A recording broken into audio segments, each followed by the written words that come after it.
Com to nominate the following shows: Writers and Illustrators of the Future podcast in the categories of education and also storyteller drama. The Centralist in the category of politics and news. That's with show host Joe Montaldo. Science and Beyond in the category of science and medicine, also with show host Joe Montaldo.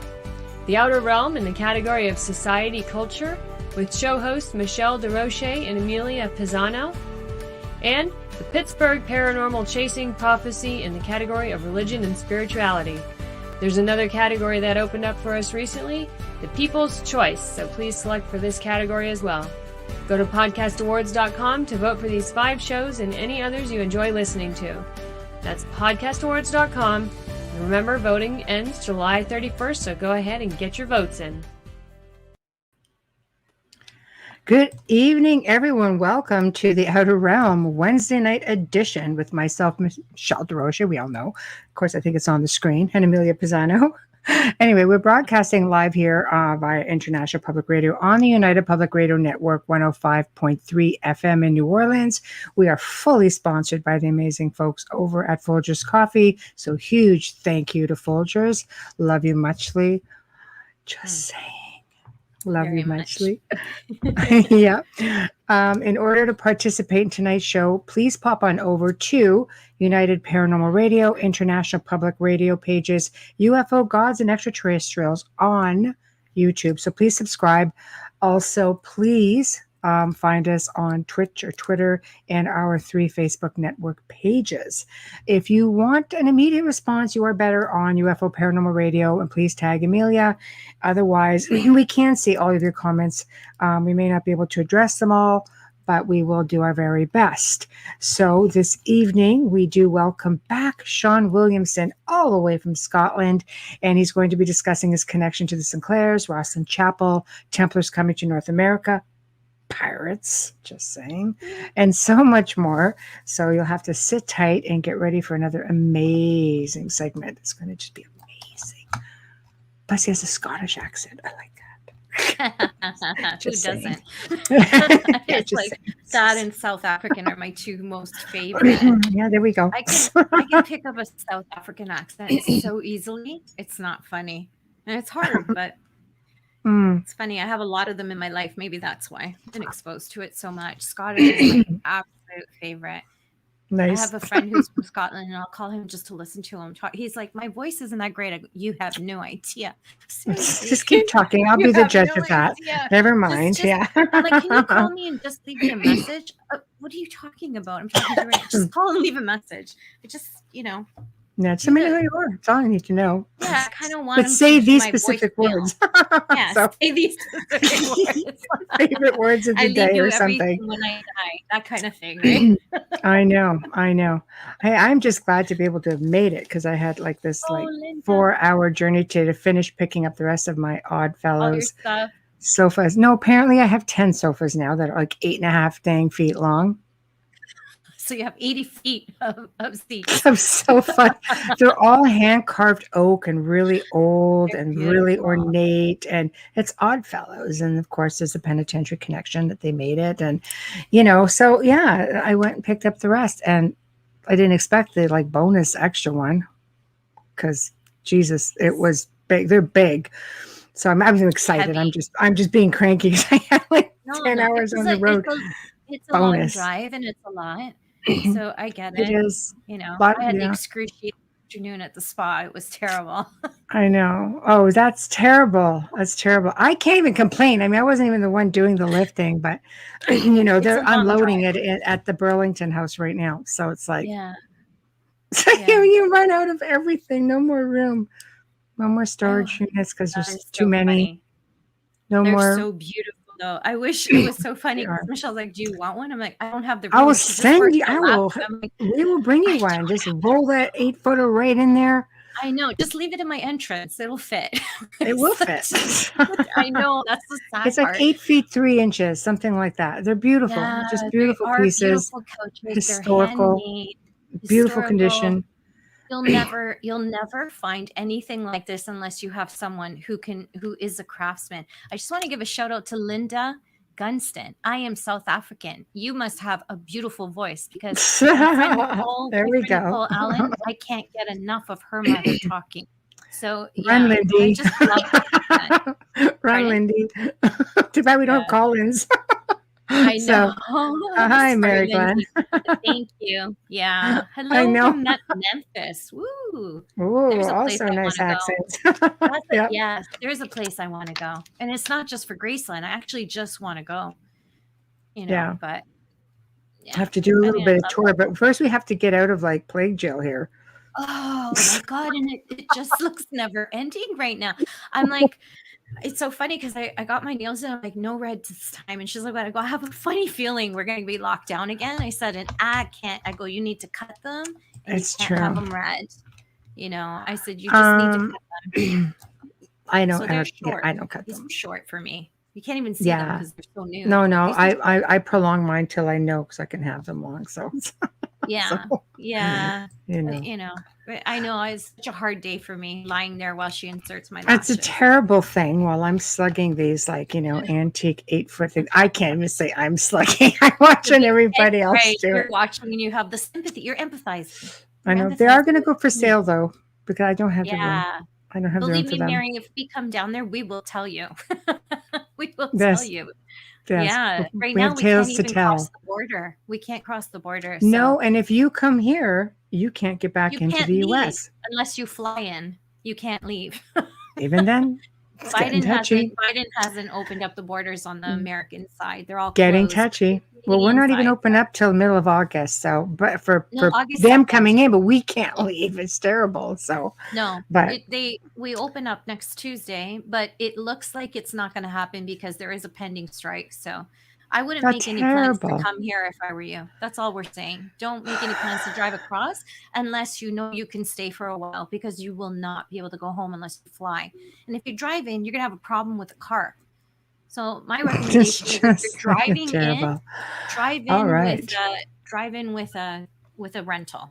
We're done. There we go. Yeah, because then they'll leave it here. So our guest is here. Yay. So yeah, let's bring him on in, please, Joe. Hey. Hello, Shawn. Hi, Shawn. How are you? Hi, folks. Hi. You're not in the car. Yeah. No. I wasn't sure how it was going to go. No, all good. I hope you can hear me okay. Yeah, we can. Oh, yeah, we can hear you. Trust me.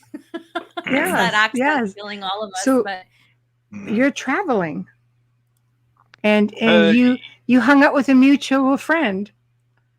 Oh, yeah, absolutely. And on the way back to Cumbria, over the next few days, and all good. Yes, I've been in London working on a church. Oh, that's nice. That's quite interesting. So, what are you doing at the church? I was going to say to the church. What are you doing? It's actually architectural masonry and some wall building. Nice. And digging in the graveyard, kind of a thing. Not as a grave digger in that respect, but certainly make a good insert into a Dickens novel, Oh, I wanted to do that. I'd love to do that. I'd be an apprentice. Give me the shovel. Wait a minute. I'll dig everything up. I'm the connection to Pisa. Let me come. It doesn't matter. You don't need a connection to dig a hole, man. So I've got sculptor DNA, but I can't do anything to help you other than dig. Did you take a lot of photos? I took some, and obviously still being affected a little bit by the boring old lockdown. And I delivered another sculpture to that I'd been working on for the Chilean embassy. Nice. The guy that rescued Shackleton's crew, Luis Pardo. Yes, you spoke about that briefly. I may have mentioned it last time, but that's finished and with them now. So congratulations. Good commission. Nice. So you got to hang out today with our mutual friend Hamilton White. Yes, that was interesting. That was en route. It's always interesting with Hamilton. He always looks so disgruntled. We ignore him. Yeah. Yeah. Well, we saw he showed me some of his fabulous carvings with Templar symbolism and Grail symbolism. Fabulous looking at those. And also I got to hold Hugh absolutely awesomely buzzing Templar sword, which was yeah. Isn't it amazing? She's so jealous right now. She's so jealous. Okay. Wow. How did you feel when you grasped that in your hands? How did it feel? Just incredible. I mean, the idea that these swords are still in existence is just mind-blowing, and it was very, very light. I didn't think it would be so light and well balanced. So long. Yeah, and very sharp as well. And you felt comfortable holding it? Yeah, I did actually. Okay. It did feel. What they say, Shawn? If you feel comfortable holding it, it's yours. So you got to tell Hamilton that. If you have a comfort in the sword, I think he's got a couple. I keep trying to dib stuff. I don't see why I can't part with one for you. Yeah. Yeah. No, so we, I was lucky to go over a few things, and you know what Hamilton's like. He's a great guy, and we had a great chat there. With amongst all these sacred relics. He's a wealth of information. He knows his pieces, and he's always open to interpretation or other people's perceptions and ideas, which is makes it interesting also. And I know for a fact that if you bring him a meal from McDonald's, he'll give you something from the Templars. I sent him stuff way the hell from here. I'm still waiting for my chalice. It's too far away for you. But yeah, he loves McDonald's. We tease him about that all the time. But did he show you his golden arches? We almost fell over. He brought him up on screen. Last time we were on, I said, "Okay, can you show us some relics?" He said, "Everything sure." You have. And the McDonald's golden arches. M sign. I'm like, really? I'm like, thank you, Hamilton. That's wonderful. So you basically came across some carvings. Yeah. Carvings with grails on them, and acts of worship, and the carvings themselves, and of course some other interesting objects. Some of the stuff he's got were fabulous, but I'd gone there really just to see the carvings that he'd brought back from Portugal, which were over the years fabulous stuff. Yeah, I like it. Anything new that he shared? Yeah, but I'm not sort of at liberty to mention it at the moment. So they're on next month. We'll probe them next month. He's on in 3 weeks. Yeah, we'll get him. So what's going on aside from your travel and you're working at the church and you're researching, you're sort of have your hands in a lot of different things, and you're going to present some stuff tonight that sounds pretty exciting. So where do you want to start with it? Well, I thought I'd mention my book's not out, which is fiction, which is actually more fact in it than fiction, but I've couched it as fiction, called Questus. Yes. About the Grail Knight that comes back.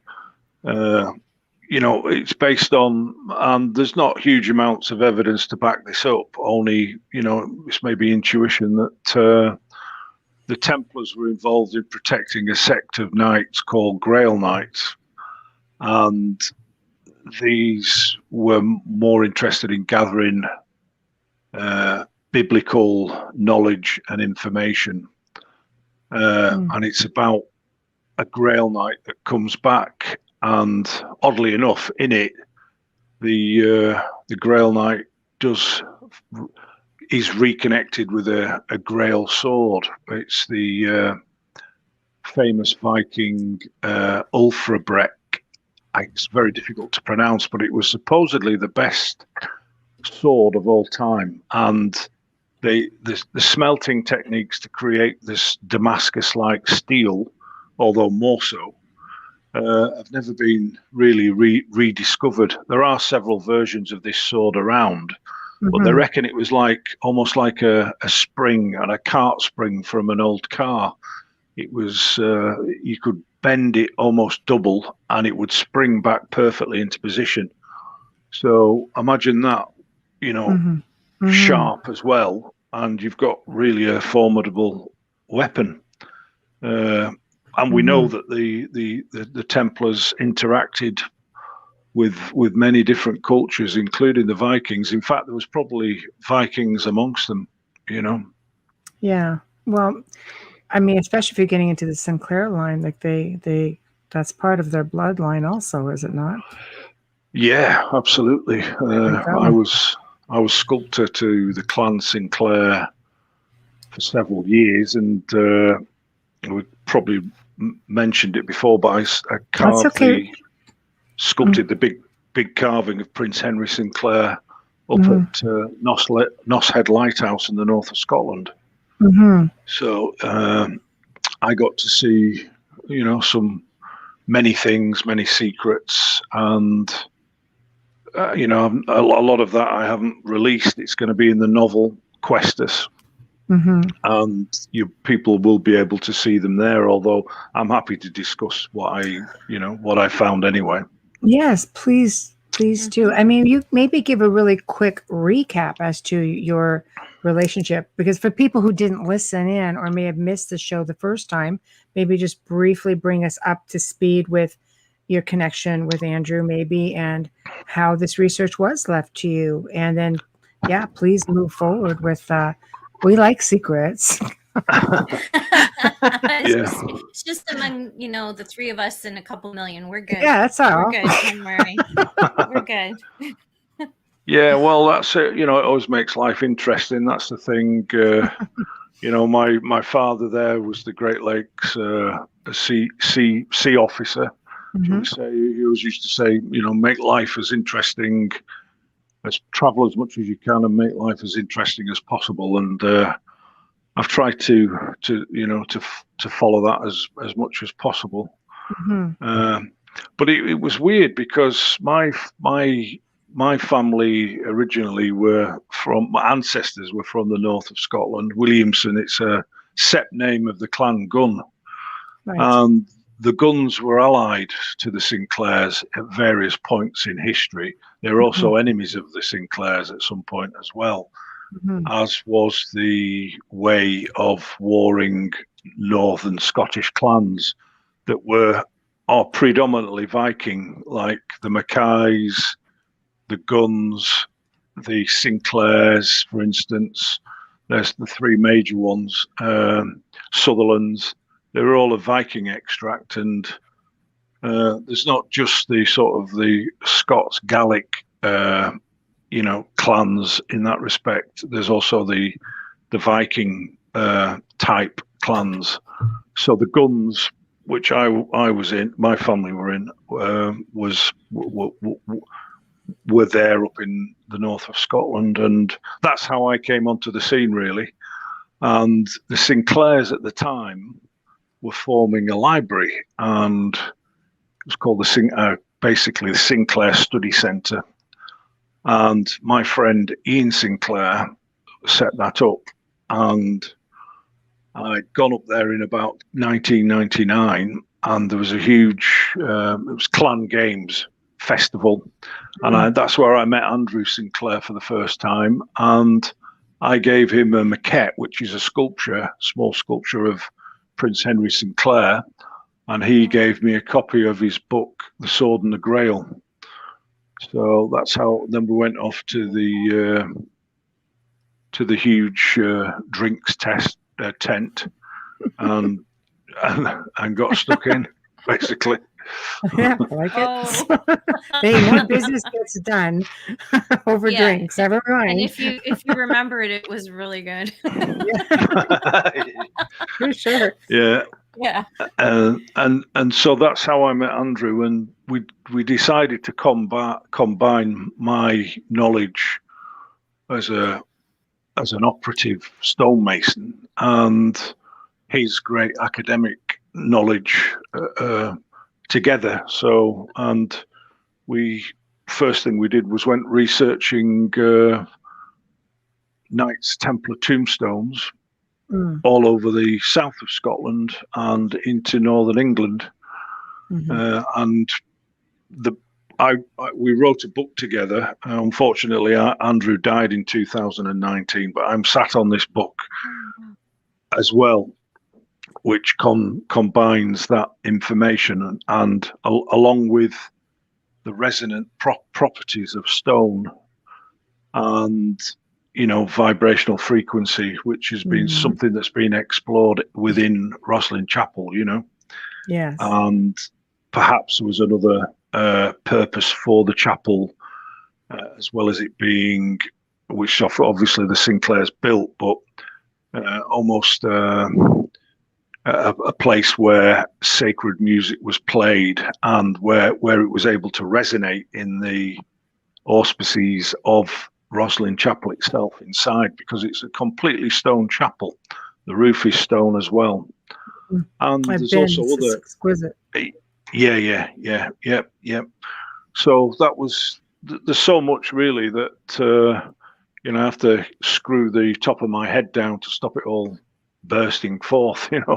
Oh, I know. I mean, you have the whole inside view of every inch of the place. I was just happy to get into the main areas, that's open to the public, and just admiring it from outside. And I love architecture, and these old historic places are just mind-blowing. I believe that, you talk about frequencies, and I think we touched on this last time. I believe stone it retains, it holds on to the energy, it holds on to events that happen, memory. It's you touch it and you can pick up so much from it. Like the old term, if the walls could speak, I believe that stone can. Yeah, that's right, and that's a fantastic way of putting it, actually. But the BBC in the 1980s, I'm still trying to locate this, but I remember seeing it, somehow managed to do some kind of sonic experiment whereby they put electrodes into big pieces of stone, ashlar, which it's a building material inside a church. And they actually got a recording of thousands of voices, sort of all talking at the same time, which is interesting, isn't it? It's super interesting. And when you talk about frequencies, I could see Rosslyn being a place where they would work with frequency. Frequencies, people don't realize, can heal the body from illnesses. It can heal the mind. It can affect everything about you. So a place as amazing as Rosslyn, with all of these intricate clues and codes and secrets, and why not? why not build it so it can just do all these other wondrous things? Yeah, I mean, absolutely. And of course, Edgar Cayce was into healing frequencies of Egyptian harps, for instance. And I read quite a lot about his work as a result of the stone lyre that I created with Andrew, actually. And he got it strung by the medieval music department at Oxford. And this is, as far as I know, it's the only one of its kind in the world. and that's going to be debuted in Manchester, and you may get to talk to the people involved in that at some point. I'm going to connect you with them. Oh, wow! Thank you. That would be outstanding. You're the Thank best. you. Yeah. Very excited. Just keeps like the gift. You're just like the gift that keeps on giving. So, that's it. It's like Christmas all year long. I know. In a great way. Without the annoying family. Yeah. So, buy one now. Buy one, get one free. Yeah, I like we just love you. Don't worry. We'll buy anything you're selling. Sure. That's interesting when you say, Rosalind built for frequencies, and it makes me wonder. You look at the apprentice pillar. Some believe it's a DNA strand, and right, and then you're adding frequencies that can affect the body. It can affect the energy. It can alter you from the inside out, literally. Yeah, well, absolutely. And of course, Crick and Watts, Andrew Sinclair mentions the pillar in context to them, the people who found, the DNA strand or spiral, which many people have said that the ropes around the apprentice pillar in Rosslyn are very similar. I mean, I did a study on the pillar itself, and it's a masterpiece of geometric geometry. Not bad for an apprentice, huh? Not bad for an apprentice. Yeah, I mean, I think that the apprentice pillar is there's obviously legend attached to it, but I think the basis is far more incredible than we know, and some of the mysteries of Rosslyn are starting to come to light. Especially with some of the carvings and stuff on the ornate ceiling and the symbolism. There's another really very American-based writer called Jeff Nisbet has produced some incredible work on the carved ceiling and how it sort of corresponds with astronomical alignments. And we get into deluge theory here and how the Earth is connected to some extent. I mentioned this in my book Questus, but the idea that the polar caps can shift and the whole trajectory of the planet can almost shift overnight. And they reckon this has happened before in the past, with some of the great floods. Which segues into this, because like I said, like being there, I mean, there's just so much. But one thing I did notice was corn stalks. Yeah. And you're thinking that wasn't a Scottish thing. That is a North American thing, right? So how would William have known to include this in the construction unless somebody had, right? Okay, the stage is yours. So, segue. Yeah. She's singing. She's very happy you're here. I know. My favorite topic. I can't help it. Yeah. It's very interesting. Yeah, well, I mean, the Sinclairs were obviously the ones I knew. Many of them sort of passed away now because they're old guys when I knew them, and they were involved in connecting the Sinclairs to the or reconnecting the Sinclairs to the Abenaki, who mention the occurrence of these European travelers and how they work together at certain points in history.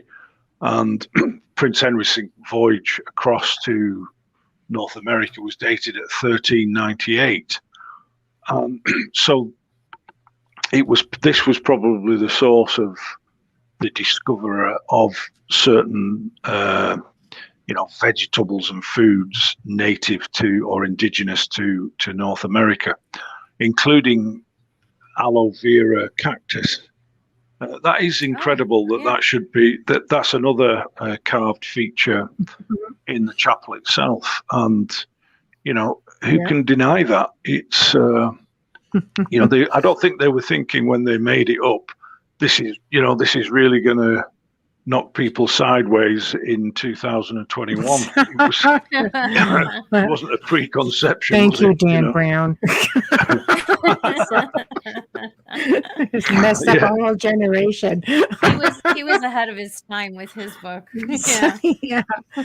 But it did put eyes on Rosslyn, to which I'm grateful for, in places like Rennes-le-Château and certain parts of southern France, and it started a movement, and I think Rosslyn was at the center of all of that. Yeah, the people are coming around now to alternative versions of events rather than the established line, about history. And I'm kind of in that. I've got my foot in both camps, in as much as I'm bringing very strong evidential carved information about carvings but I'm looking at things really from an alternative viewpoint rather than the established rhetoric, and in actual fact there isn't that much. It's it's down to knowledge of types of tools. You can't. It's almost impossible to carbon date stone, for instance. And when they date something, they have kind of old boffins looking at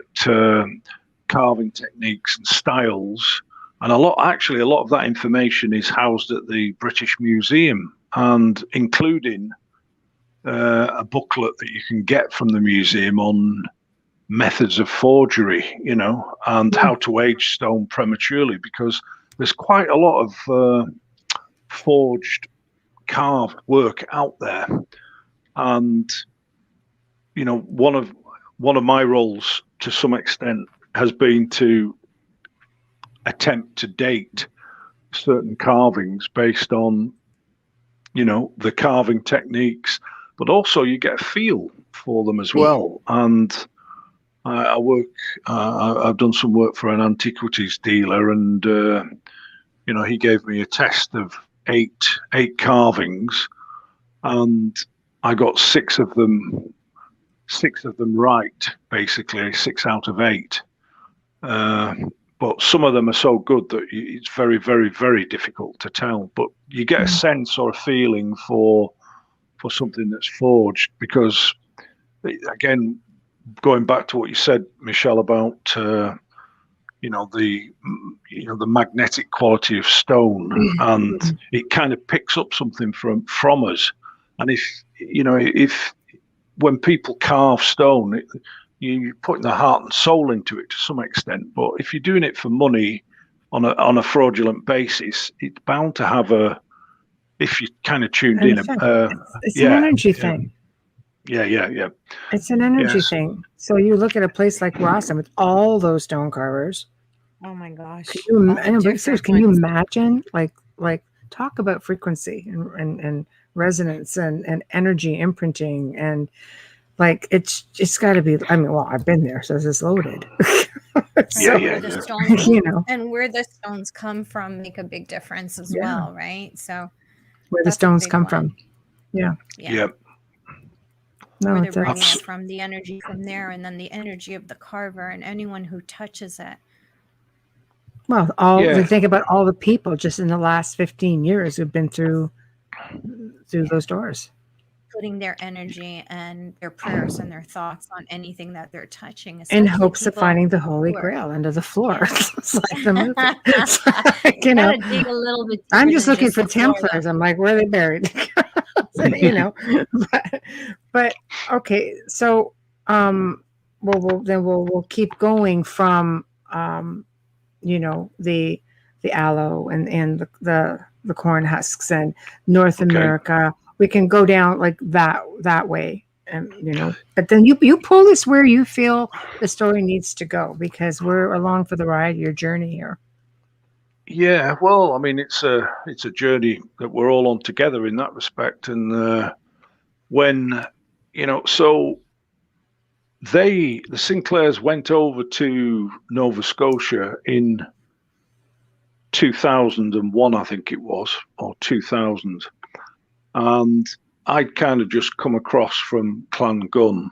I was on the boat by then. And, they were in North America working with the Abenaki. And they created a sword of peace that was presented, I think, to them. So, time moves on quickly, and this is the nature of the world we live in. Mm-hmm. But there were some great connections forged with the Abenaki, and some of the symbolism on their dress. Sorry, not the Abenaki, the Mi'kmaq. I've got that wrong. Yeah.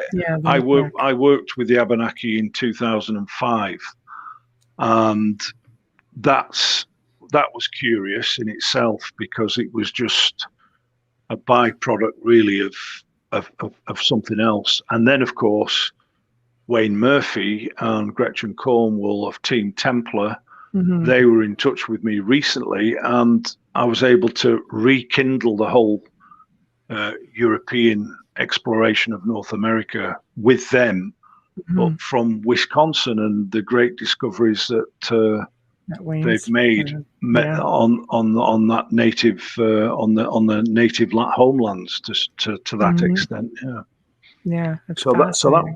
It was absolutely fascinating. So even though the Clan Sinclair Study Centre now is defunct, gone, I'm able to still carry the knowledge that we gained, and use that obviously with Wayne and Gretchen, and of course Hamilton and Carl Cookson, with the the probability of the work in North America later, and all to do with the what happened to the refugee Templars, because many had said that I believe that there was a faction in the Sinclairs that carried on the Templars after the sort of main bulk of the Templars became dissolved.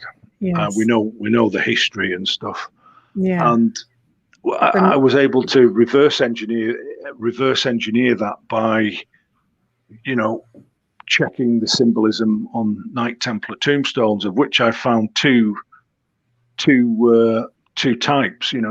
The ring cross type tombstone, which is proven now, and we basically, myself and Andrew, proved that. And that's another report that I've got out called Evidence of Knight Templar Tombstones, which is finished, and I'm sat on it. I'm going to release that at the same time as Questus, my novel, and the secondary tombstone, which is the wheel cross tombstone, which many people have thought was, St. Catherine, which comes after the ring cross type tombstones, and then also this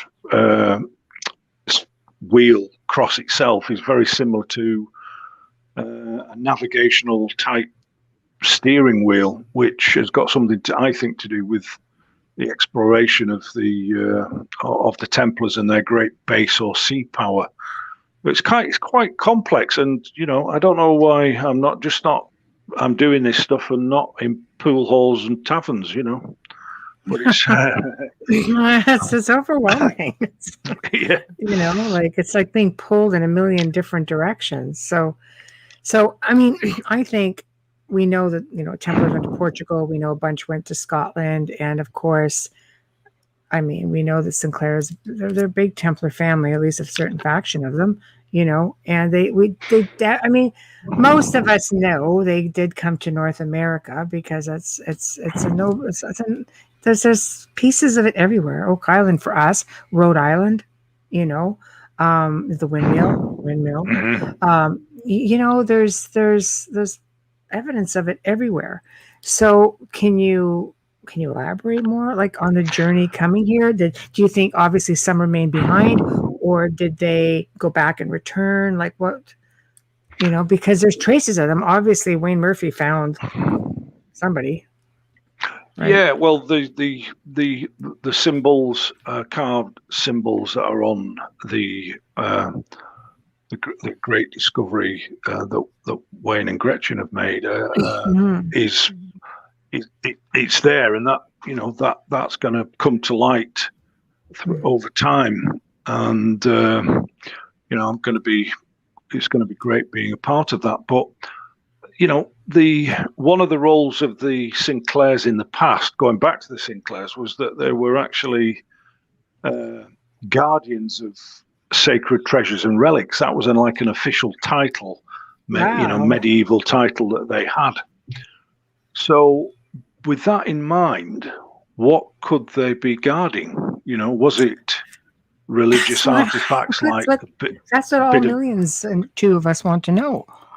Do you have the inside scoop on that? Yeah. Come on. Well, there's no smoke without fire. That's the way I look at this, and I think they were protecting what they managed to escape with from France, La Rochelle, through that route. Yes. Do we know what that is? Well, it's no pressure. Really, it's 2:30 in the morning for me, Michelle, and you're. I know. Sorry, I'm trying to take it easy on you, but I know stuff. But, of course he does. That's why he's here. The old. I'm going to the wardrobe now to look for the fedora hat and the whip. You know what I mean? But I think there were several different sort of things that they were, protecting, including obviously the Ark of the Covenant, right? The Holy Ark of the Covenant, and that, and they were there in the Temple of Solomon. They excavated it. They found artifacts with medieval knight spurs and all sorts down there. And I think there's more that they're not telling us about as well, Yeah, well, scrolls, knowledge, right? Yeah. The teachings of John the Baptist and knowledge as well as things or artifacts. Yes. And I think they would, they were running from the Roman Catholic Church, and they would have to find a place where they could be safe to create their New Jerusalem, I think. And I think one of the areas that they'd got navigational maps to, and probably via the Viking line, because the Vikings got everywhere. I think that's what they were bringing to North America, or maybe they were splitting their main treasures up and dispersing it over the world, because what they had was of great, enormous power, and of course people would be chasing them. I was in South America, in Chile, for 6 months on investigating various leads. It was a great, absolutely fascinating journey to find out that, they too have got their own Templar legends and artifacts and information that it's a line of, and of course, Kathleen Ball has been working, filming right now, the Brazil thing. That's right. So what was going on in South America? It's one of the theories. I have to jumping around a bit here, but That's okay. Sinclair Castles. Yes.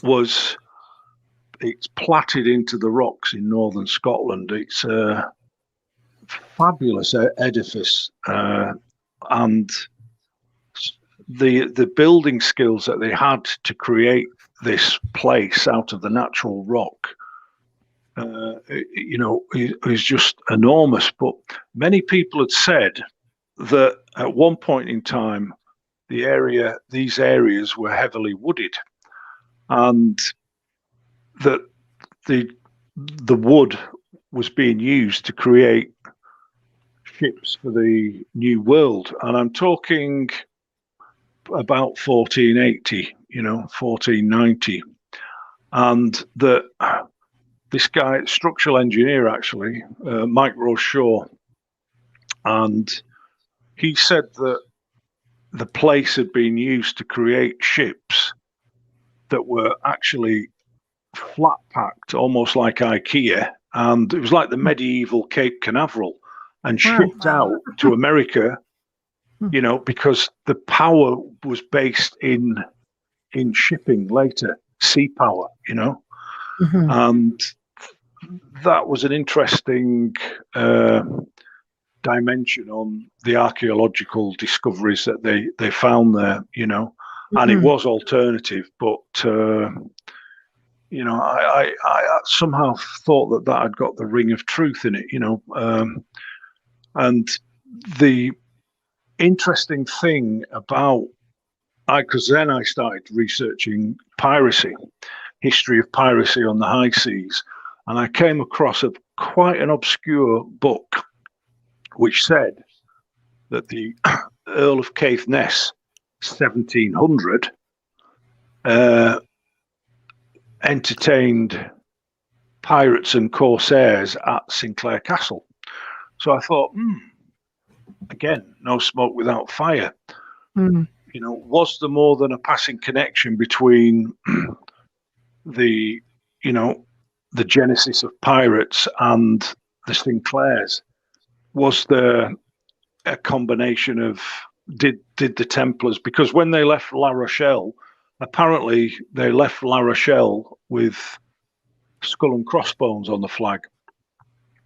And I think there was more going on in North America and South America than we'll ever know. But we are starting to get some of this information about this seafaring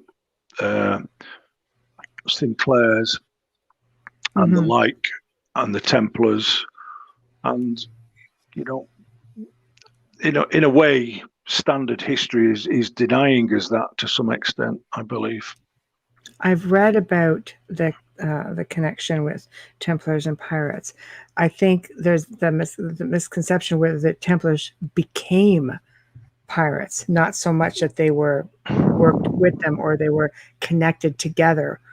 It's just there's a lot of stuff. It jumps around a little bit. Even in the stuff that I've read, I was sort of like, well, that's interesting because it goes back to finances and banking and that whole thing, right? So, but I don't know. It makes sense to me because you look at a lot of the secret societies and skull and crossbones and things like that, and so much of it stems back to Freemasonry and Templars and maybe there's a little bit of everything. I look at Oddfellows only because I've been just immersed in it in the last while, but a lot of it is reenacting different things that happened in the Temple of Solomon. Everything. Like I was fascinated when they were telling me that. I'm like, there's a connection somewhere between many of these groups, to the apex being, the Templars, right? Yeah, well, I've visited Rhodes and the castles of the Knights of St. John there. Vast amounts of skull and crossbones there as well, on tombstones. Really? Oh, wow. There we go. So, again, I think that although there was a battle actually between the Hospitallers and the Templars at one point in time. Wow. In the Middle East, which was kind of a curved ball in that respect. I do think the Hospitallers actually helped the Templars somehow, and there was a combination of regrouping going on as the Templars, became dissolved, and all the things that happened to them. I think, they saved the treasure. Who knows where it went? But there's some theory about it actually being in down in Arizona, with the stones that they've discovered there as well, that look symbolically like the depiction of the Temple of Solomon from the Secret Scroll, the Masonic teaching document in the Orkneys. Very similar. So it's pulling all these threads together and trying to weave something that's got the truth in it. Yeah, but I mean, you have people coming to the new world, so to speak. I think eventually they're going to blend in. They're going to intermarry, right? If they're not going back and they're going to stay here, they're going to intermarry. They're going to, marry into indigenous communities, and just blend in, disappear, especially if you're being chased. Yeah, I agree. And I think the Templars' integrity and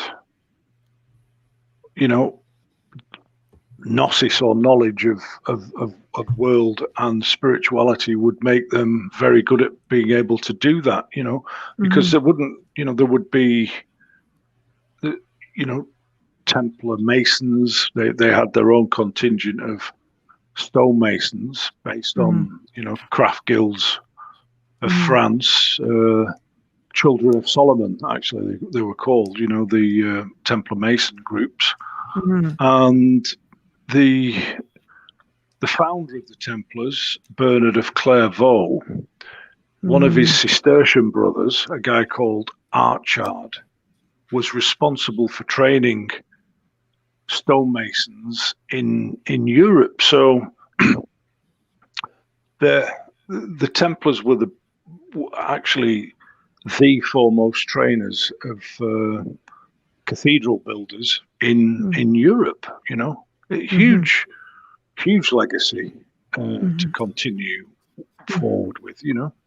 And what better way to hide a treasure by blending in and disappearing? I mean, I don't know. Then you have Gretchen and Wayne just come and throw a wrench into it. Maybe you guys are all going to find something like that's not expected. But I'm sure this is everywhere. It ranges anywhere from North America to Chile to Brazil to, Kathleen's finding goes back to the 1200s, she figures. So they've been here. This is not something new for them. They knew exactly where they were going, I think. Yeah, I think they did. I think they had the maps of the known world at the time, and that brings me to Piri-Reis, the Admiral Piri-Reis, and his map that he was in possession of, which was apparently a composite of other maps, but actually proven to be very, very similar to, because it depicts Antarctica before there was ice. So, wow. And it's been verified as being very, very, very close to what they know of the landmass under Antarctica now. And Charles Hapgood was an American map maker and geophysicist, I think, for want of a better word. He was the man for that. And his book, Maps of the Ancient Sea Kings, is just unbelievable, phenomenal. You know, the information in that, and well worth people, anybody that's interested, try and get that book, because it's kind of, the price of it now is going up and up and up. And it's, the weird thing is, any of these books that have the greatest of knowledge and alternative knowledge seem to be being priced out of the roof, you know. Mm-hmm. So get that book if you can. And I think it still is available, but it's like something like $90 or something. Ooh, it's crazy. Yeah, it's like that. I purchased a book from England, actually, from a professor who taught a class based on my great grandfather and how he sculpted. That book cost me £400. That's like 600 Canadian. At least. But I had to get it because it's the only textbook and reference book. He did all the research for me. So for me, it was a gift to be able to buy it and not have to do that work. And then he photographed everything he's ever done. So it for me, it was exciting, you know, being a descendant. You want that kind of thing to fall into your lap. It saves you a lot of work. Absolutely, yeah.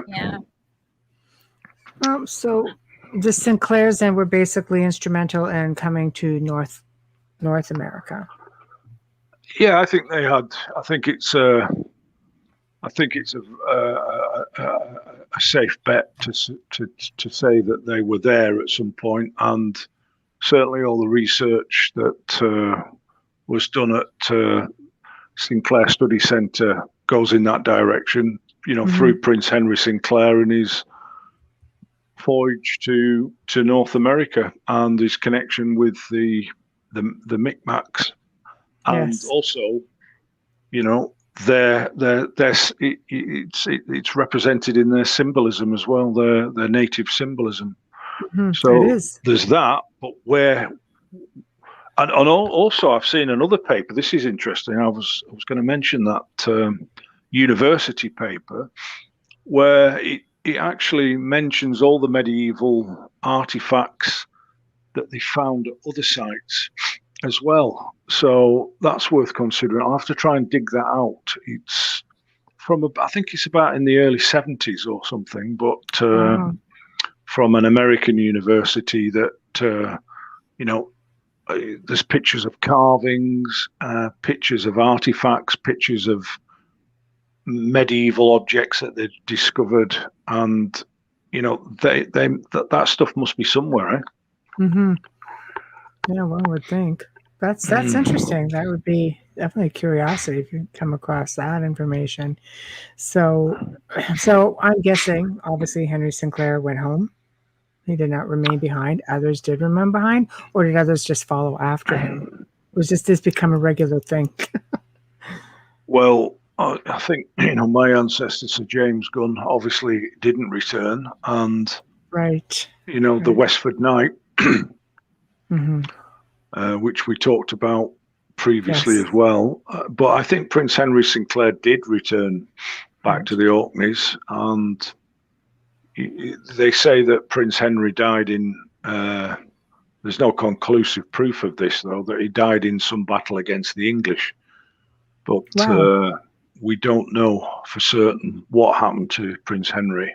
Really? I did not know that.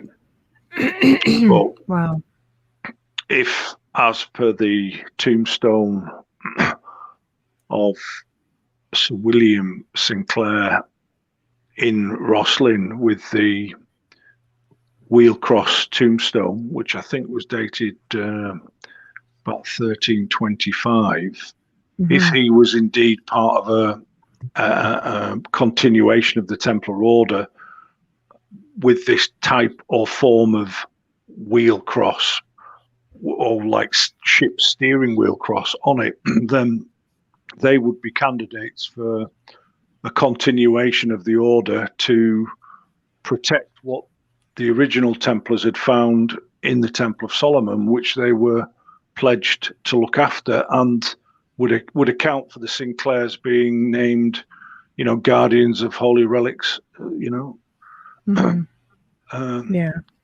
well. Yeah, that's a big one. And of course, the family, obviously continues on with that. So he didn't build Rosslyn, obviously, right? His grandson built Rosslyn. Would I be correct in saying that? Or it wasn't his son? It was William. Yeah, it was William. William Sinclair was the architect. Much further, I think it was his grandson, or his great grandson. So what goes on in his head to be the architect of something like this? Like, people spend their entire lives trying to break the codes in this place. Like, how do you orchestrate something like that? Seriously. Well, I mean, it was, the knowledge. They don't know exactly where the masons and carvers were from, right? But there was, you've got to understand this is really where I'm kind of at my strongest, knowing, for instance, how one of these buildings was set out and created, and the denominations of various craftsmen that were involved in the process. And you have two types of people that work, say, in a cathedral. You have the stonemasons, which are responsible for architectural and geometric work that has a structural integrity as well. So they make, the stones with molding work on it that actually, almost like an interlocking jigsaw, give the building structural integrity. They were the dominant force on a cathedral work floor. But second to that were the carvers, and a carver couldn't become a stonemason, for instance. He was involved in the embellishment of what the stonemasons wanted them to embellish. They were a different class they were seen as second to the stonemasons. And that probably, if you were artistic or you had an ability to work in stone, then if you couldn't because the only way that you could transfer knowledge as a stonemason was from father to son in those times, or father to daughter, because we know that there were women stonemasons as well. We've got vast amounts of evidence to know that as well. And you've got people like quarrymen. You have joiners, people who worked in wood. It was a whole industry. In Rosslyn took apparently 30 years to build, and 13 or 30. Sorry, 30. 30. Yeah, I believe that. So there was a village created. In Rosslyn village itself was where they housed all the masons, and they were very well paid, as were the carvers as well. And so somebody like William Sinclair would have, I think he had knowledge of sacred geometry. Yes. Which would have come from Templar sources, and maybe even further back than that. But I believe there was a link between the Temple of Solomon, the masons that built that, and I think there was a genetic lineage to those masons that built Rosslyn. And I think that the Templars were well aware of that when that lineage, when they were involved in excavating the Temple of Solomon. Yeah, it's literally perfect, isn't it? When you're looking at just angles and measurements and things as such, sacred geometry, and they were just very good with angles. I mean, even today, Freemasons, there's a place in Toronto called Casa Loma, which you're probably familiar with. And the architect was a Mason, and he built many places throughout Toronto, and they are literally perfect. And this was built like pre-World War One. And they just come in, string everything up. They didn't have all these, like tools and technology and lasers and things like that. But yet, there's one room in specific that it doesn't matter how you measure it, it is perfect. Yeah, so yeah. Was that knowledge, right? That's it. I mean, they were working a block of stone square before. First of all, the hardest part of a mason's job is squaring up a rough ashlar, and that's obviously an operative tradition, but it's part of the. It's also revered by the speculative tradition of Freemasonry in that respect, but it's when you go to college to learn all this, which of course I did. The first thing you do is you're given basically a lump of stone, and you have to make a perfectly square piece of stone from it. And there's a technique, quite complex technique of you basically do what they call bone the surface in. So you have to make sure that it's true, and you flatten one side basically, and then square off that. And it's really complex, and once you can do that and you've picked up the tool skills, that might take 3 weeks to do that. But once you've picked the tool skills up then you go on to develop that piece of stone that you've carved square and true. You will then apply templates to it and make a certain type of geometric design in that stone and carve that, you see. And that's how it develops until, you become a master mason in that respect. Yeah. And Rosslyn, of course, is this perfect in every sense with all of this mystery and secrets. So, okay, what'd you find at Rosslyn? I'm just going to go for it. No. How far did you dig? And where is it now? Just kidding. I'm kidding. At your base. Well, I'm going to show you something of what was found by Andrew Sinclair at Rosslyn, which I've got now, and it's actually on. I think it might be being shown on Lost Relics, with the series I was on with Carl and Hamilton, and it may well be on that as well. But oddly enough, whilst Andrew was filming at Rosslyn, excavating, and he's actually on film doing this. I'll try and get a clip to you, but he goes down basically to outside the vaulted area, which of course is the area that everybody was trying to get to.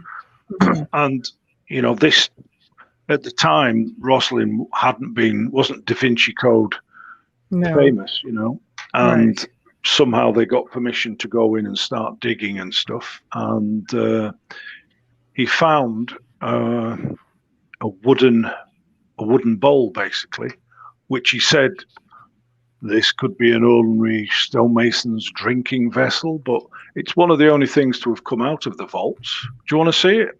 I love to see it. We all want to see it. Everybody show hands.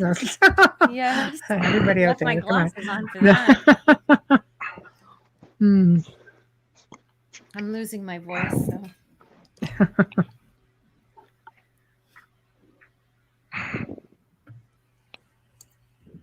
So if you're listening and you're not, I need to get it carbon dated, but at least I definitely know that it's medieval because I've had it looked at. But this is one of the things Andrew gave me before he died, actually. Oh, how wonderful! Wow. Oh, wow, that's exquisite. Can you see it? Yeah, that's a beautiful piece. On the inside, Shawn, is there something that is carved? Oh boy.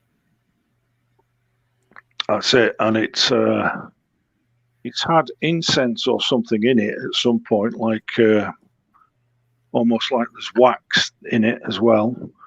And he's had this since 1995, I think it was. Wow. And it's a beautiful thing. It's exquisite. I believe it to be much older. Can you see that? Oh yeah, it's exquisite. Yes, it is exquisite.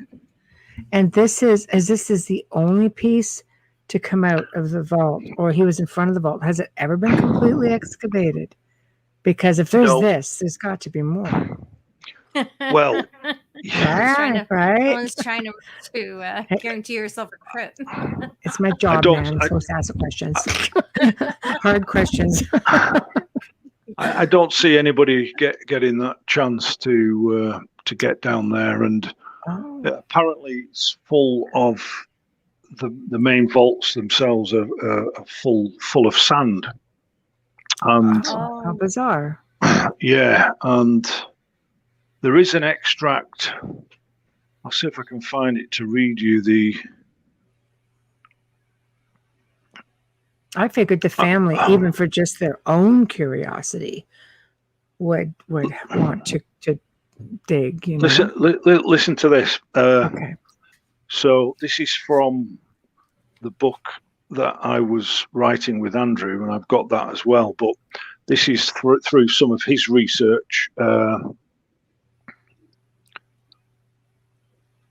So it starts off, a description of the vaults in 1693 declared that they were built of polished ashlar. So that's ashlar stone that's been worked to a very high extent. So it's the sort of thing that you was mausoleum halls, and probably where there's going to be bodies and stuff like that stored, or almost burial reverence to that extent. Divided into compartments and arched from east to west with a supporting wall down the middle. That's a description of the vaults.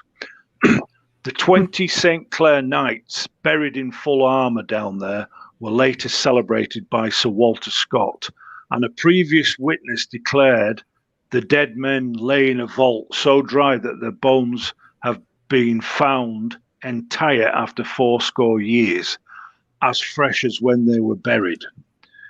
So basically these knights that were down there didn't rot, basically.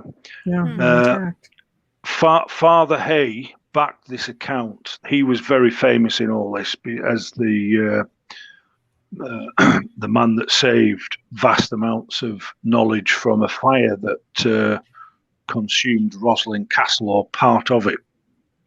So Father Hay backed this account. Sir William St. Clair was the last male knight to be consigned below, on the same day as the Scottish defeat at the Battle of Dunbar. His corpse seemed entire at an opening of the cave, but when they came to touch his body, it fell into dust. He was lying in his armour with a red velvet cap on his head on a flat stone. Nothing was spoiled except a piece of white furring that went round the cap and answered to the hinder part of the head, which is a great way of saying basically went round the back of his head, this fur cap that he had on, which was part of his death funerary rites to some extent. Hay later saw his St. Clair stepfather interred in a coffin beneath Roslin Chapel. The window was reproached by King James VII and II of England for not burying him in full armour, but she thought that such an old custom was beggarly. So that gives you an idea of what other people had found down there, but not actually getting chance to excavate all of it. I believe that that's just a section that the Father Hay was talking about, where they discovered the knights. But that's substantial. 20 knights. Wow, that's big. Yeah. So they were kind of laying out on on slabs, basically, and just probably walled up in the vaults, And right. But it mentions the entrance to a cave, because that brings me to something else I'd learned, and I have to find the source of this actually. That states there was a huge cave down at Roslin, and that the chapel was in fact built over this cave, which was a former Augustinian abbey. Now I'll have to verify that, but when they say when we hear about the saying "as above, so below," it means that the height of Roslin is just as great underground as it is above. Yes. So that gives you an idea of what could be down there. Wow. And is there access or no? I don't think. I think that I don't want to put you on the spot. It would certainly not be my place to do any of that stuff. I can only examine. But I do have this. I do have the small Grail bowl as well, which I'm going to get carbon dated. Yes. So wouldn't it be great if it turned out to be a lot older than medieval? Yeah, and you believe it is. What makes you believe that it is? What is it about the bowl that leads you to think it's older than the medieval? I don't know. I think it's been reused for other purposes. Mm-hmm. But I think originally, why he found it, I don't know. It's just very strange that. And then before he died, Andrew passed that to me. Mm-hmm. Literally, the last time I saw him, that's what he gave me. Before he died, he was, he was 85, 85, yes. And he'd succumbed to some ill health and stuff. But he was a very prodigious writer, and much maligned as well. He had a lot of people.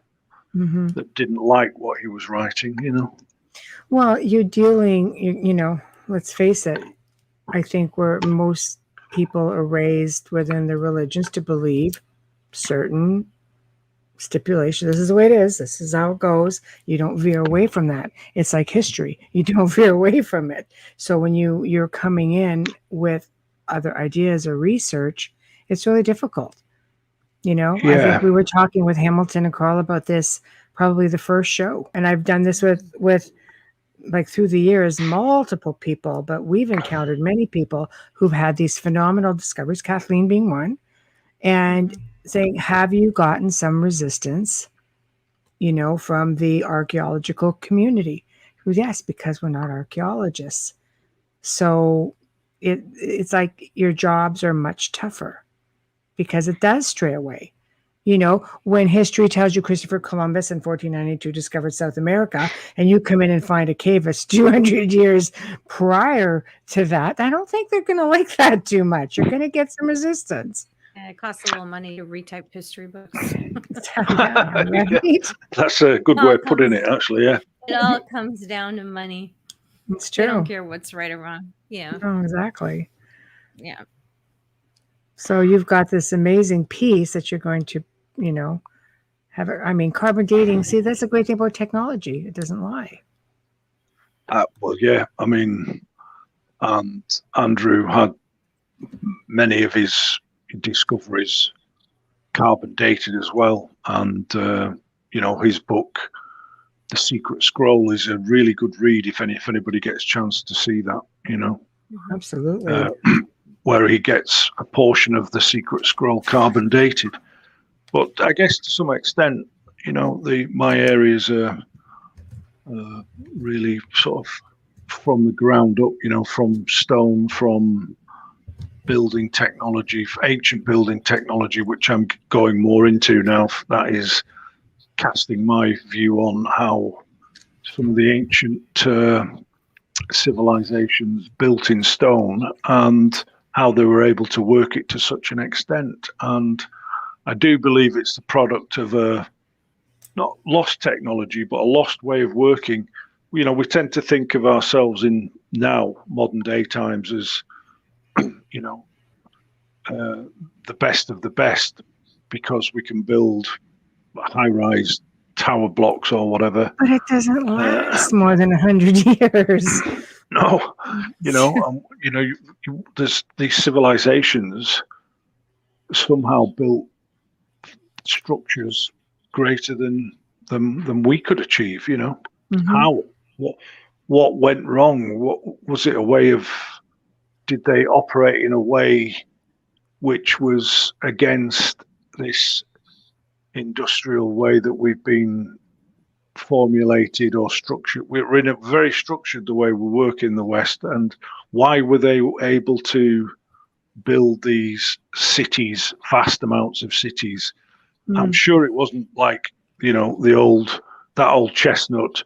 Oh, it must have been they had thousands and thousands of slaves. I don't believe that at all. I just believe that they were more tuned in, more cohesive, and frequencies. Yeah, they love what they did. They must have done. Yes. Well, I mean, things last. You're going in, and there are structures that allegedly are starting to surface that are 12,000 years old, 10,000 years old. You walk through all of Europe. You can lay your hands on a building. That's. I mean, you yourself. How many buildings you've stayed in that go back to the 1200s, 1100s? I've stayed in a few. Yeah. And they're still standing. You're lucky if you find something that's a couple hundred years old here, and it's usually on a slant. We haven't even been there that long, though. I mean, it's only just over. No, for sure. But even still, on an average, you're lucky to find a building that old. Well, that's because they just don't last that long. Save any of them, but they just go up too quick. The heritage communities took them down. It's about, well, in some cases, like this house is almost 200 years old, and it's had a boatload of issues of, you're just trying to tackle every problem as it happens, but that's the way it goes. You need to do a station ID, right? I know you're yes, just looking I at do. me. You're looking at me, and I'm just like, all right, I know it's time. No, I looked at the time and I realized it, but I didn't want to interrupt you. Thank right you. now, you are listening to The Outer Realm with Michelle Desrochers and myself, Amelia Pisano. Our amazing welcome back guest tonight, which we just love and adore him, and some secrets too, is the great Shawn Williamson. Tonight's broadcast is fully sponsored by the good people at Folgers Coffee. Thank you, Folgers. If you're listening to us on FM radio, you're on 105.3 in New Orleans. And we are United Public Radio, Gods and Extraterrestrials, International Radio, and International Public Radio. I never get the last one. Public Radio. But thank you for joining us tonight. Yes. I know. Excellent. Wow. Yeah, we're growing and growing and growing. Yes. So, yeah. I just can't remember all. But I know it's very late for you. No, you just have to scroll up and read it. He flashes it every now and then. It's the only way I can remember it. Sorry. Yeah, so all good. And I was in New Orleans at one point in time as well. Wow. Oddly enough, on the Cape Breton Minor, which was, goes into the heritage really of Nova Scotia, and all the Scots that came over from obviously from Scotland to Cape Breton Isles. They reckon at one point in time there was more Gaelic culture there than in Scotland, after the Highland clearances and stuff. Here. Yeah, there's a lot of so the Scots were intrepid travelers, and probably because of their Viking connections and stuff, they traveled all over the world, and and as far down into Chile where there were sheep farmers, and gives you an idea that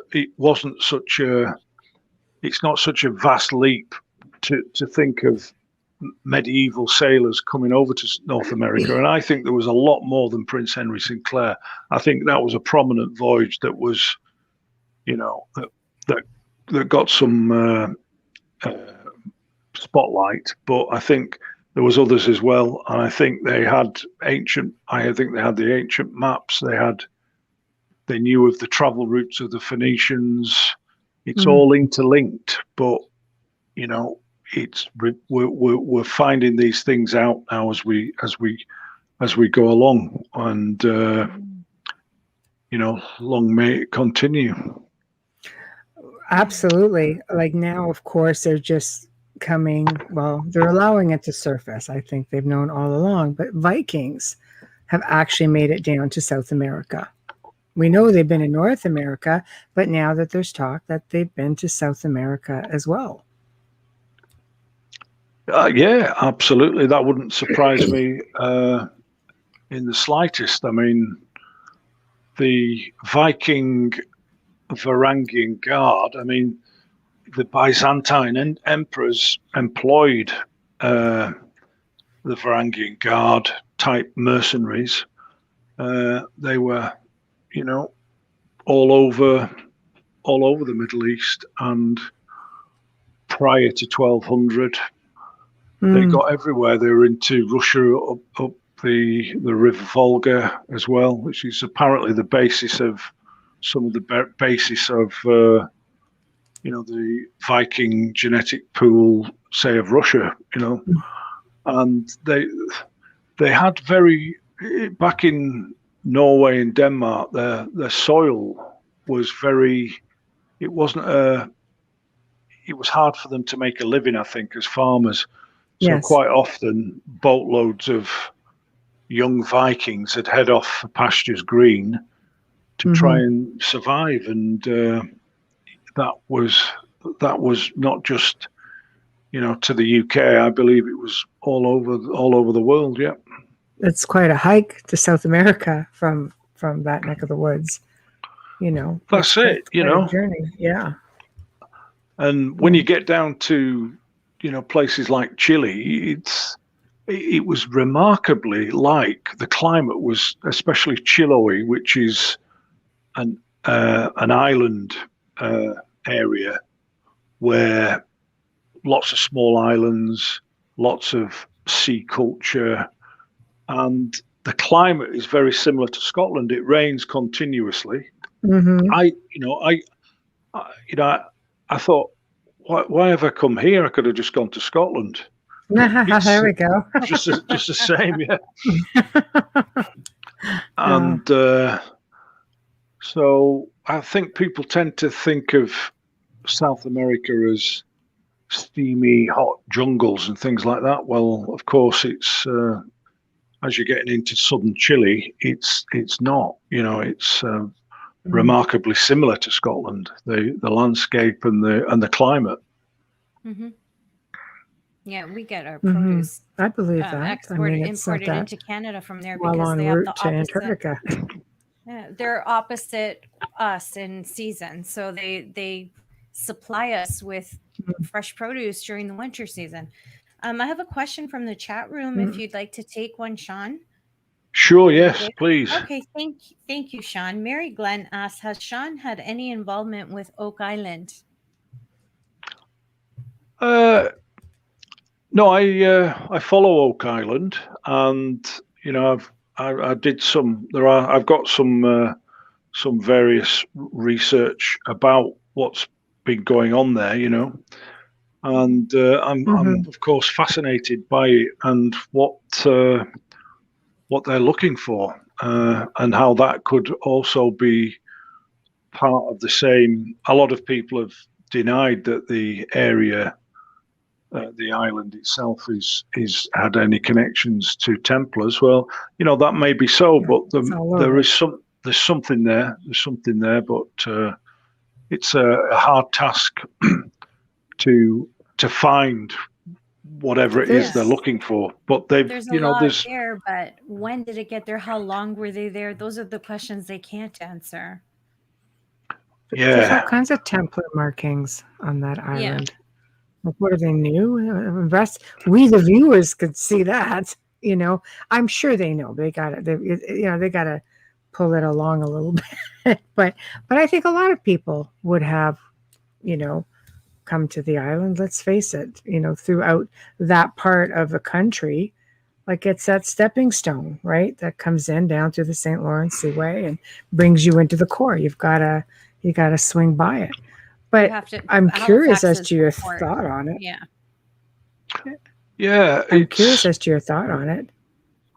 I don't know where I heard this or whether it was correct, but when we were doing some excavation at a Cistercian abbey in northern England, they found, after several hundred years, an area of wall collapsed, and under it they found that they used for the foundation, and I couldn't believe this, was sheep fleece. So it had been built off layers and layers of sheep fleece, wool, basically.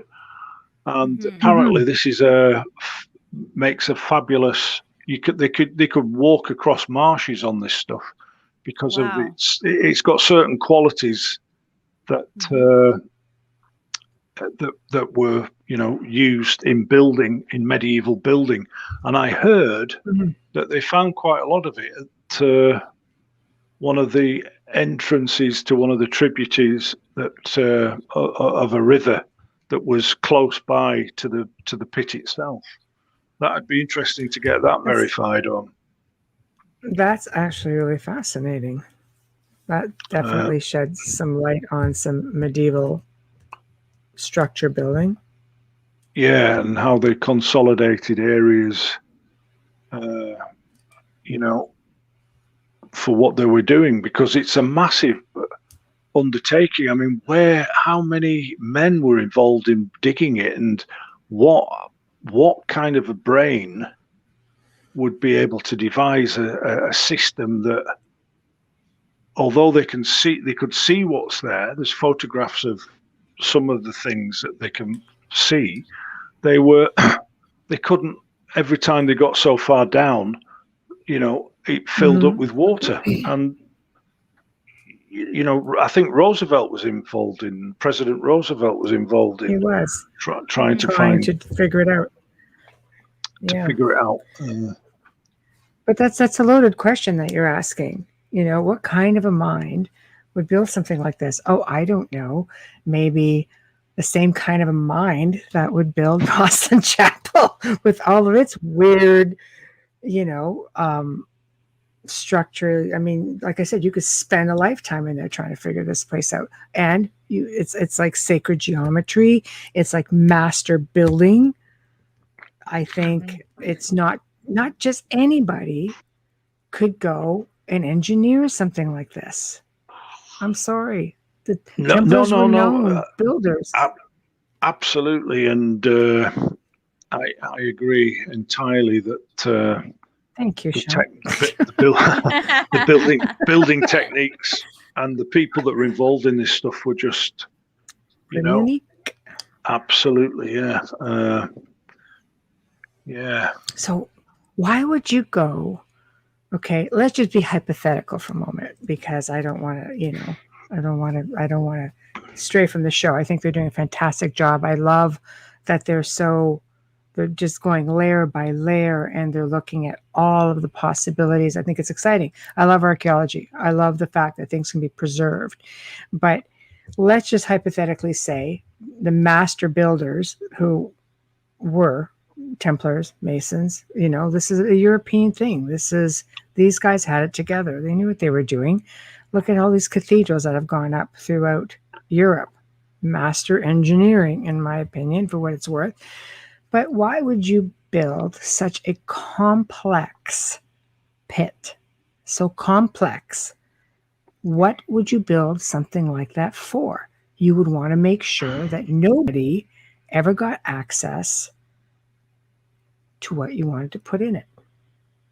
Just being devil's advocate, that's all. Throwing it out there for what it's worth. Unless that they had knowledge of being able to retrieve what it was they'd left in some equally divisive way, and surely they wouldn't make it inaccessible. Thinking ahead, you've got to put yourself in their position, and what would they be thinking about people in the future? Would they be thinking how materialistic and how gone wrong people were to want to find treasure for treasures for the sake of treasure, or are we trying to show that we are their equals by being able to fight? It's like a puzzle between the builders and the retrievers, the builders versus the retrievers. It's a cultural dimensional thing, isn't it? Yeah, it's, to me, I'm sure not just to me, I'm sure to many, it's definitely, it was built to make sure that they were the only ones to have access to it. Even in the future, they know the other way in. Damn it, that's what I'm trying to say. So yeah. But everybody else doesn't. So they're going for the obvious, whereas they have to come into the back door, sort of thing, and nobody knows where that is. Yeah, that's it. There must be a key to be able to access it somehow, or a way of damming off the effects of the water filling up the area itself. But I was always fascinated by the Oak Island stuff from Holy Grail across the Atlantic. The Canadian writer Bradbury. Ray Bradbury. Yeah.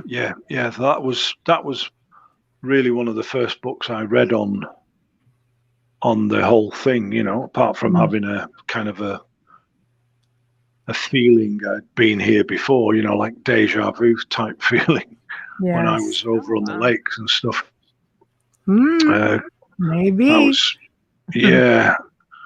But the Oak Island thing. I mean, isn't it great that we've got people checking this stuff out, and layer by layer. Yeah, it makes life interesting, doesn't it? Well, it does, because you're talking about a connection between Templars and pirates, and they're finding, this alleged pirate treasure that maybe is much older and much, more, maybe not. The treasure isn't always money. No. The treasure, when you look at the Templars themselves, wealthy men don't give up their wealth to go treasure hunting.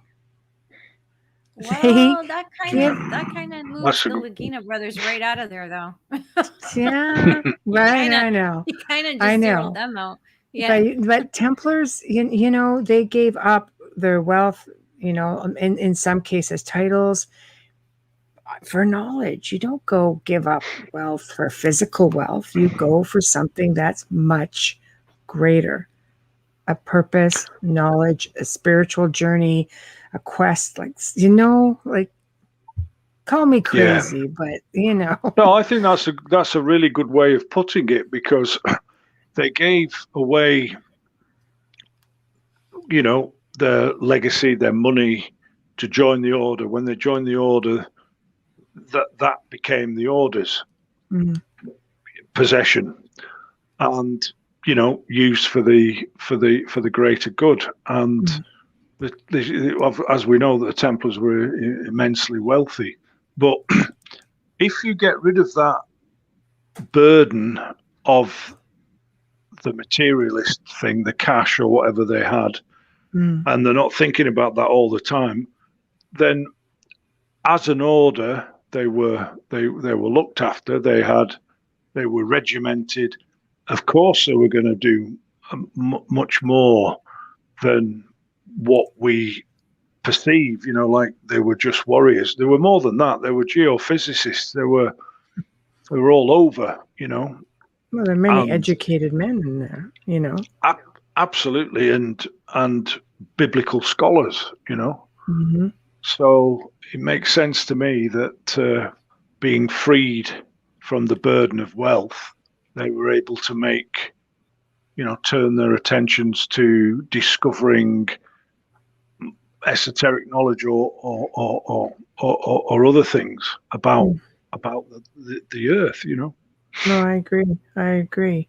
And you get back to building for a minute. I'm sorry. Can we just talk about that tunnel at Acre? Like that tunnel. There are tunnels like that being found everywhere that the Templars were very present in. And they are engineering feats of glorious architecture is all I could say, because I think I go a little bit stupid when it comes to Gothic arches. You'll have to forgive me. And they just build them everywhere. So, but I mean, how do you know something like that isn't at Oak Island? They build them everywhere. Well, they had specific mining knowledge and building constructional Thank you. information beyond average. They must have done to create what they created, but they also had schools of building technique, and all this information was passed down. They had their own masons. Yes. And they had their own builders, and they had their own engineers. Mm-hmm. It was a huge network of skilled people that they were using seemingly all over the world.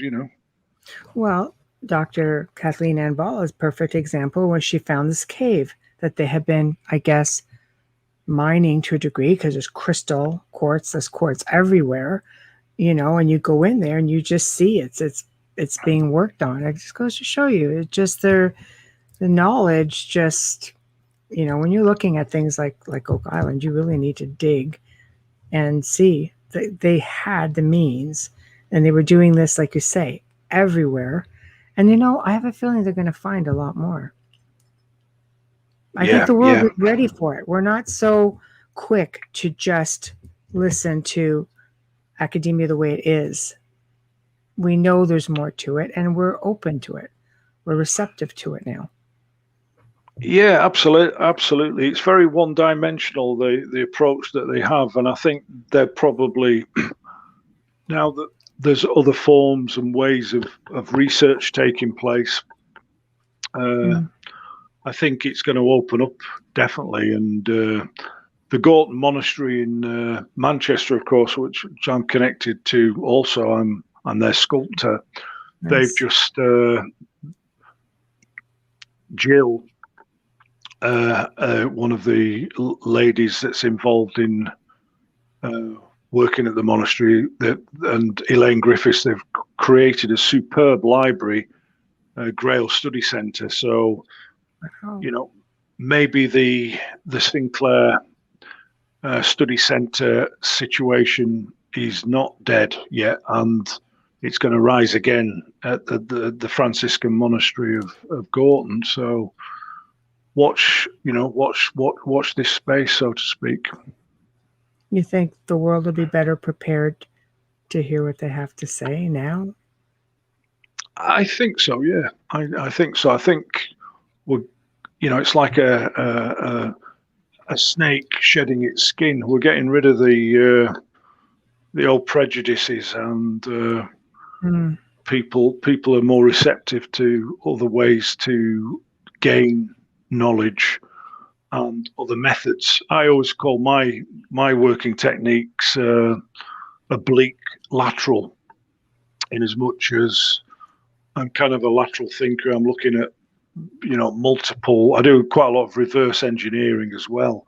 Mm-hmm. But case in point proven, when we discovered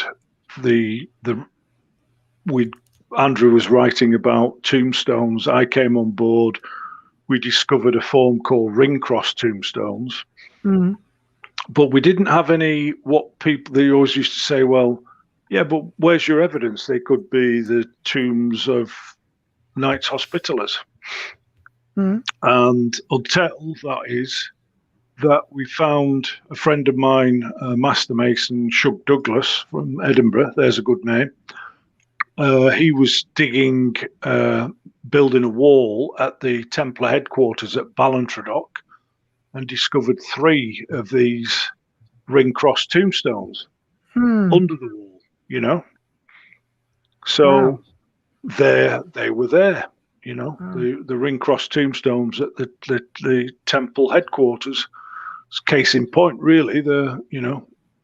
That's fantastic. Proven, isn't it?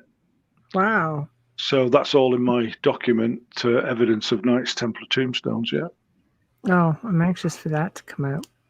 I'm waiting very patiently for your books, just so you know. So, your fictional one, especially. Oh, that one's the one to start with.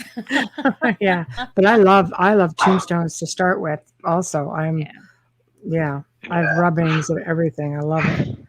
So there's one scene in Questus where this'll, you know, I think this will interest you, where the guy, the hero, well, he's kind of an anti-hero in that, to some extent. He's in Rosslyn. He's called Angus MacWilliam, and he's sat in the pews.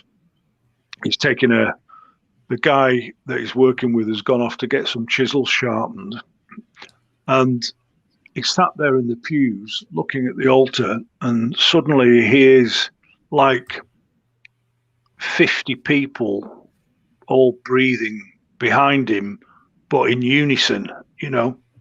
And he turns around to see 50 Templars all behind him, and it blows his mind. He doesn't know where they've come from, whether it's a vision, whether he's going nuts, and it all kind of starts from that. But you can see that spiritual dynamic, visionary spiritual dynamic coming out there, you know. No, I love it. Like, it would happen there. Yeah. It's just an amazing place. So as we near the end of the show, please, this is the part where you promote yourself. How can people find you? The release of your books? Do you have a website? Anything like that? Social media? Yeah, my work can be seen if you Google Shawn Williamson Sculptor. I'm on, you know, there's a lot of information out there on my work as a stone sculptor. Or SM Williamson Stonemasons. But there'll be a separate site for Questus, the book, the novel. And that will be available probably privately. But I may do it through an ebook, or it may be I'll send hard copies out to people that are interested to start the whole thing off. Yes, please. Yeah. So thank you. So, all right. Well, I know it's late over there, and I thank you so much for joining us. I know you're coming back on next month with Dr. Kathleen Ann Ball at the end of the month. And I know that we sort of go step by step. You're on August 26th, for those who are curious. Yes, it's going to be a joint show with the two of you. So you guys can confirm, because I know she's off filming and you're off like all over the place all the time. Never know where you're going to be. So we're going to have to connect up before that happens to make sure everything is a go. But thank you for joining us tonight. And I look forward to, you know, hearing all about what we're going to talk about next, because you're just a wealth of information. My favorite topics. Thank you for staying awake for us. Yes, I know it must be hard. No, it's always a pleasure, and I think you guys are doing a great job. Thank you. Getting so it's really growing interdimensional stuff that you're doing, and good on you, you know. Thank you. I'd like to provide a platform, especially for work such as yours. That's good, and more secrets and discoveries to come, no doubt, and I cannot enlightenment. We're holding you to it. You know we're going to hold you to it. I'm going to harass you otherwise. But thank you, and thank you for safe everything. travels and all the best. And please keep in touch. Will do, yeah. Okay, guys. Bye, Happy everybody. slumber. Bye. Thank Good you, night. Shawn. Time for bed. That's Yes. right. Bye-bye. Thank you. Bye-bye. Night. Bye. Well, we've come to another end of a fantastic segment here in the Outer Realm. Thank you to everybody who tuned in, to everybody in chat, and Shawn Williamson, of course. You know, doors always open to you. To our producer, Joe Montaldo. He's like the Wizard of Oz behind the curtain, taking care of us. Huge thank you to Folgers Coffee for fully sponsoring the show. Thank you for having the faith in us. We really appreciate that. Remember to stop by International Public Radio, UFO Paranormal Radio, and the other one. Just saying, Extraterrestrials. that one. And while you're there, head on over to Facebook. Find us at the Outer Realm on Facebook and Instagram. If you want to drop us a line, maybe you want to be on the show, maybe you know someone who wants to be on the show, maybe there's a topic you'd like to see, or maybe you just have something nice to say or not so nice to say. Not so nice and go to Joe Montaldo, but the nice thing is to go to the Outer Realm contact at gmail.com. It's the Outer Realm contact at gmail.com. Please do not forget to go over to podcastawards.com and find us, the Outer Realm, under social and culture category. Also, People's Choice Awards. Yes, guys, we've been bumped up. So please vote, hopefully for us, and we love you. And please don't forget about our peers at Writers and Illustrators of the Future podcast under Educational Storyteller, Drama category, also People's Choice, Centralist with Joe Montaldo, Science and Beyond, Science category. And of course, tomorrow night, join us again, because for the very first time ever, we have author Tom Conwell coming to the show. And he's got a series of books. He's going to be discussing UFOs, aliens, not abductions. We're getting deep into some other stuff. So you're not going to want to miss it. So thank you very much. And we'll see you tomorrow night. Till then, y'all behave.